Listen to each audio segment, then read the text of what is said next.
இதயமாக கருதப்படும் நியூயார்க் மாநகரம் இன்று ஒரு வரலாற்று சிறப்புமிக்க மாற்றத்தை கண்டுள்ளது. நியூயார்க்கின் 111வது மேயராக 34 வயதே ஆன இந்திய வம்சாவளி இளைஞர் ஜொஹ்ரான் மம்தானி இன்று முறைப்படி பதவியேற்றுக் கொண்டார்.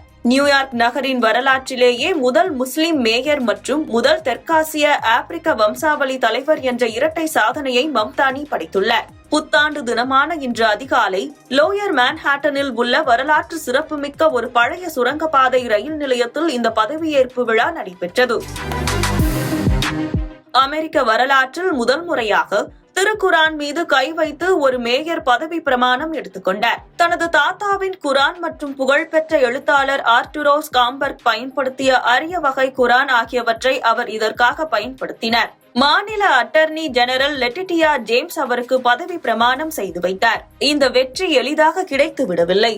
தேர்தல் பிரச்சாரத்தின் போது அதிபர் டொனால்டு டிரம்ப் மம்தானியை கம்யூனிஸ்ட் பைத்தியக்காரன் என்று விமர்சித்ததுடன் அவருக்கு வாக்களித்தால் நகரத்திற்கான நிதியை நிறுத்துவேன் என்றும் பகிரங்கமாக மிரட்டினார். ஆனால் முன்னாள் ஆளுநர் ஆண்ட்ரூ கியூமோ உள்ளிட்ட வலிமையான வேட்பாளர்களை பின்னுக்கு தள்ளி 20 லட்சத்திற்கும் அதிகமான வாக்குகளை பெற்று மம்தானி அபார வெற்றி பெற்றுள்ளார்.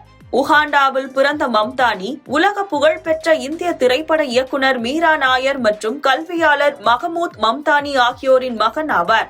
பதவி ஏற்புக்கு பின் உரையாற்றிய மம்தானி, இது எனது வாழ்நாளின் மிகப்பெரிய கௌரவம். சாதாரண மக்களின் தேவைகளுக்கான அரசியலே எனது முன்னுரிமை என நெகிழ்ச்சியுடன் தெரிவித்தார். 1 மில்லியன் வீடுகளுக்கு வாடகை முடக்கம், இலவச பேருந்து பயணம் மற்றும் இலவச குழந்தை பராமரிப்பு போன்ற புரட்சிகரமான வாக்குறுதிகளுடன் அடுத்த 4 ஆண்டுகளுக்கு அவர் நியூயார்க்கை வழிநடத்த உள்ளார். இன்று பிற்பகல் நகர மன்றத்தின் முன்பு நடைபெறும் பொது விழாவில் மூத்த தலைவர் பெர்னி சாண்டர்ஸ் முன்னிலையில் அவர் மீண்டும் ஒருமுறை மக்களுக்காக பதவியேற்க உள்ளார்.